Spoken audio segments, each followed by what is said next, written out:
ಕೈ ಬಿಡೋದಿಲ್ಲ.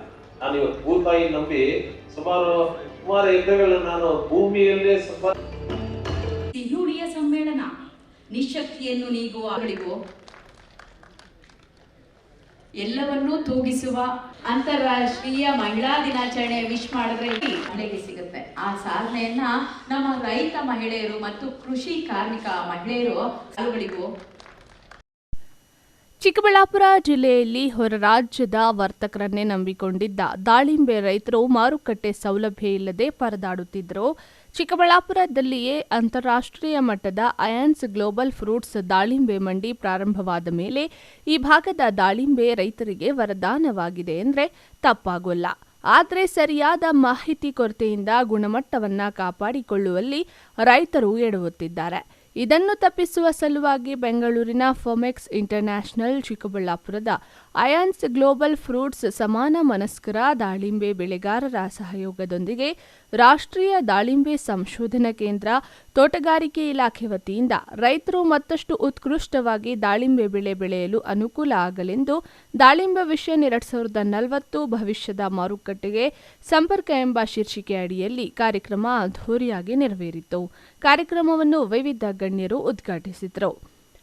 ನಂತರ ಸಿಇಒ ಡಾಕ್ಟರ್ ನವೀನ್ ಭಟ್ ಅವರು ಮಾತನಾಡಿ, ನಮ್ಮ ಚಿಕ್ಕಬಳ್ಳಾಪುರ ರೈತರ ಶ್ರಮ ಎಂದಿಗೂ ವ್ಯರ್ಥ ಆಗುವುದಿಲ್ಲ. ಆಡುಮುಟ್ಟದ ಸೊಪ್ಪಿಲ್ಲ, ಈ ಭಾಗದ ರೈತರು ಬೆಳೆಯದ ಬೆಳೆಯಿಲ್ಲ ಎಂದು ರೈತರ ಕುರಿತು ಪ್ರಶಂಸೆ ವ್ಯಕ್ತಪಡಿಸಿದರು.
ಇನ್ನು ಜಿಲ್ಲೆಯಲ್ಲಿ ದಾಳಿಂಬೆ ಬೆಳೆಯ ಅಂಕಿಅಂಶಗಳ ಮೂಲಕ ರೈತರಿಗೆ ಮಾಹಿತಿಯನ್ನು ಒದಗಿಸಿದರು.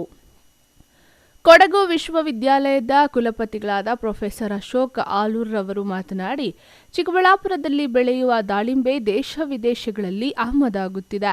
ಆದರೆ ಭಾರತದಲ್ಲಿ ಬೆಳೆಯುವ ದಾಳಿಂಬೆ 97% ನಮ್ಮಲ್ಲಿಯೇ ಬಳಕೆಯಾಗುತ್ತಿದೆ. 3% ಮಾತ್ರ ವಿದೇಶಗಳಿಗೆ ರಫ್ತಾಗ್ತಿದೆ. ರೈತರು ಮಾರುಕಟ್ಟೆಯ ಮಾರ್ಗಗಳನ್ನು ಕಂಡುಕೊಳ್ಳಬೇಕಿದೆ ಎಂದು ಕಿವಿ ಮಾತು ಹೇಳಿದರು.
ಇನ್ನು ಅಂತಾರಾಷ್ಟ್ರೀಯ ಮಹಿಳಾ ದಿನಾಚರಣೆ ಅಂಗವಾಗಿ ಪ್ರಗತಿಪರ ದಾಳಿಂಬೆ ರೈತ ಮಹಿಳೆಯರು ಹಾಗೂ ಕೃಷಿ ಕಾರ್ಮಿಕ ಮಹಿಳೆಯರನ್ನು ಸನ್ಮಾನಿಸಲಾಯಿತು.